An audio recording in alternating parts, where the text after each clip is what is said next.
చాలా మంది విద్యార్థులకి డయేరియా సింప్టమ్స్ ఉన్నాయి అని న్యూస్లో రావడంతో ఈరోజు మన గౌరవ జిల్లా కలెక్టర్ గారు ఒక 6గురితో ఒక కమిటీని కాన్స్టిట్యూట్ చేశారండి. దాంట్లో మనకి sub collector Tenali, RJD education, DSO, దాని తర్వాత ఫుడ్ ఇన్స్పెక్టర్, తర్వాత మనకి డిఎస్పి గారు, ఇట్లా 6గురిని మళ్ళీ అసలు ఏంటి ఈ ఎస్ఆర్ఎంలో కాలేజ్లో పిల్లల పరిస్థితి ఏంటి, ఎంత విషమంగా ఉంది, లేకపోతే చాలా ఎక్కువగా ఎగ్జాజరేట్ చేసిన ఫిగర్స్ ఇవి, నిజాలేంటి, కంటామినేషన్ ఏదన్నా ఉంటే దానికి సోర్స్ ఏంటి, దాన్ని ఎలా ఎలిమినేట్ చేయాలి, ఫస్ట్ దాన్ని ఐడెంటిఫై చేయండి, దాన్ని కంటైన్ చేయండి అని చెప్పి ఒక కమిటీని వేయడం జరిగింది. సో దాంట్లో భాగంగా ఈరోజు పొద్దునే కూడా మనం ఎస్ఆర్ఎం యూనివర్సిటీ హాస్టల్ మెస్ని విజిట్ చేయడము, తర్వాత మొత్తం కాలేజ్కైనా వాటర్ సోర్స్ ఎక్కడి నుంచి ఉంది ఏంటి అని విజిట్ చేయడం, ఈ 3-4 పాయింట్స్ని విజిట్ చేశాము. సో అక్కడ నుంచి కూడా ప్రతి సెంటర్ నుంచి ఫుడ్ శాంపిల్స్ కానీ వాటర్ శాంపిల్స్ కానీ తీసుకోవడం జరిగింది. వాళ్ళు ఫుడ్ ఏదైతే వండుతున్నారో అక్కడ గ్రోసరీస్ ఎక్కడి నుంచి వస్తున్నాయి, అలానే ఏ ప్రొసీజర్ ఫాలో అయ్యి వాళ్ళు వండుతున్నారు, అక్కడ పనిచేసే వాళ్ళు ఎలా అన్ని ప్రోటోకాల్ ఫాలో అవుతున్నారా లేదా, FSSAI స్టాండర్డ్స్ ప్రకారం ఉన్నాయా లేదా అని చెప్పి డీటెయిల్గా కూడా ఇంకా మనకి టీం అక్కడే ఉన్నారండి. 2 టీమ్స్ ఉన్నాయి. సో వాళ్ళని పెట్టి ఆ ఇన్వెస్టిగేషన్, ఎంక్వైరీ ఆన్గోయింగ్గా ఉంది. అలానే మెడికల్ క్లినిక్ వాళ్ళకి ఏదైతే ఉందో దాంట్లో లాస్ట్ 1 వీక్గా ఎంతమంది స్టూడెంట్స్ వచ్చారు, ఏ సిమ్టమ్స్తో వచ్చారు, వచ్చిన టోటల్ పీపుల్లో ఎంతమంది స్టమక్ పెయిన్, వామిటింగ్, డయేరియా సిమ్టమ్స్లో వచ్చారు, అలాంటి డీటెయిల్స్ కూడా కొంచెం తీసుకోవడం జరిగింది. దాంతోపాటు వాటర్ అనేది అసలు ఎస్ఆర్ఎం యూనివర్సిటీకి ఎలా వస్తుంది, అది CRDA నుంచి మరియు బయట కురగల నుంచి వాళ్ళు తీసుకున్నారు. సో దాన్ని వాళ్ళు ఇంటర్నల్గా ఏ ప్యూరిఫికేషన్, ఏ ట్రీట్మెంట్ మెకానిజంని ఫాలో అవుతున్నారు, అదంతా కూడా ఎలా చేస్తున్నారని RWS వాళ్ళతో వెళ్ళి చూసాము. ఆ శాంపిల్స్ కూడా తీసుకున్నాము. వేరియస్ పాయింట్స్, ఇన్లెట్స్లో శాంపిల్స్, అలానే అవుట్లెట్ శాంపిల్స్ కూడా తీసుకున్నాము. సో ఏదైతే మనం వాటర్ని వాష్రూమ్స్లో వాడతామో, ఏదైతే వాటర్ని వీళ్ళు తాగడానికి వాడుతున్నారో, ఏదైతే వాటర్ని ఫుడ్ వండడానికి వాడుతున్నారో అన్ని శాంపిల్స్ కూడా తీసుకున్నాము.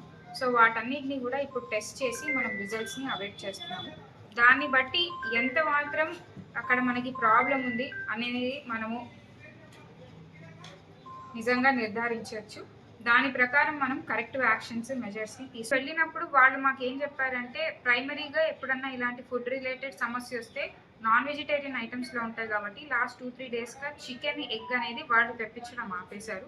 పూర్వం ఏ వెండర్తో అయితే తెప్పిస్తారో అది కూడా ఫస్ట్ ఇప్పుడు మార్చేశారు. ఇమీడియట్గా అయితే చికెన్, ఎగ్ సర్వ్ చేయట్లేదని చెప్పారు. వాటర్ కూడా వాళ్ళు RO వాటరే ఇస్తున్నాము అని చెప్పారు. అయినా కూడా వాటర్ని మనం మినిమం టెస్ట్ చేయడానికి మనకి H2Sతో టెస్ట్ చేస్తాము, దానికి 48 hours పడుతుంది. సో అందుకని ఇప్పుడు అవైట్ చేస్తున్నాం రిజల్ట్స్. ఇమీడియట్గా అయితే ఎవరైతే పేషెంట్స్ మనకి NRIలో ఒక 2 అడ్మిట్ అయ్యారో వాళ్ళతో ఇప్పుడు మాట్లాడడం జరుగుతుంది. సో బయట స్టూడెంట్స్ తిన్నారా లేకపోతే కాలేజ్లోనే తిన్నారా అనేది చూస్తే బయట తిన్న వాళ్ళు కూడా ఉన్నారు, కానీ కాలేజ్లో తిన్న వాళ్ళు కూడా మనకి ఉన్నాయి. సో అలా 1 వీక్ వ్యవధిలో మనకి ఒక ఎవ్రీడే 50 చొప్పున ఆన్ యావరేజ్ వచ్చారు అని మనం చూడొచ్చు. సో అలా అయితే 50 ఒక ప్రతిరోజు 50 ఒక 6 days వేసుకున్నా మనకి కొంచెం సీజబుల్ అమౌంటే ఉంది. కాకపోతే ఒక విషయం ఏంటంటే, టోటల్గా భోజనం చేసే విద్యార్థులు, టీచర్స్ కానీ స్టాఫ్ కానీ కూడా 6,000 మంది ఉన్నారు. సో 6,000 మందిలో ప్రతిరోజు 50 మంది వస్తుంటే అది అలార్మింగ్ ఫిగర్ అనేది వాళ్ళు రికగ్నైజ్ చేశారా లేదా అనేది కూడా ఒకటి మ్యాటర్ ఆఫ్ మన డేటా ఉంది. ఇప్పటి వరకు అంటే మనం డే వైజ్గా చూసుకుంటే ఒక ఫిగర్ ఒక 300 members అనేది stomach pain, vomiting, diarrhoea different symptoms ఉన్నాయి. స్టమక్ పెయిన్ తీసుకుంటే కొంచెం ఎక్కువ మంది, వామిటింగ్ ఇంకొంచెం తక్కువ, డయేరియా ఇంకొంచెం తక్కువ అనేది ఉంది. సో ఈ ఫిగర్ని కూడా మళ్ళీ మా మెడికల్ టీం అక్కడే ఉన్నారు. ఏ సిమ్టమ్స్తో వచ్చారని ప్రతి పేషెంట్ని కూడా we're still investigating. So whole and సోల్గా ఫిగర్ అనేది ఇప్పుడు చెప్పలేము. ఏంటంటే అయితే ఇప్పటివరకు ఎవరిది లేదండి. స్టూడెంట్స్ అందరూ కూడా ఎవరైతే వచ్చి మెడిసిన్స్ తీసుకున్నారో వాళ్ళు మళ్ళీ క్లాసెస్ అటెండ్ అవుతున్నారు. ఇప్పుడు ఇంకా మనకి అవుతోంది శాంపుల్ టోటల్ ఎక్సర్సైజ్ అయిపోవడానికి ఇంకొంచెం గంటలు పడుతుంది. మళ్ళీ మేము ఇక్కడే కన్వీన్ అయ్యి ఈవినింగ్ వరకు ఒక ప్రిలిమినరీ రిపోర్ట్ ఇస్తాము. టోటల్ కంటామినేషన్ ఏంటి ఏది అనే దానికి మనము టెస్ట్ రిజల్ట్స్ అవైట్ చేస్తాం. ఫస్ట్ మనం దీన్ని కంటైన్ చేయడానికి చూస్తాము. నెక్స్ట్ మళ్ళీ ఇది ఫర్దర్గా రిపీట్ అవ్వకుండా ఉండడానికి.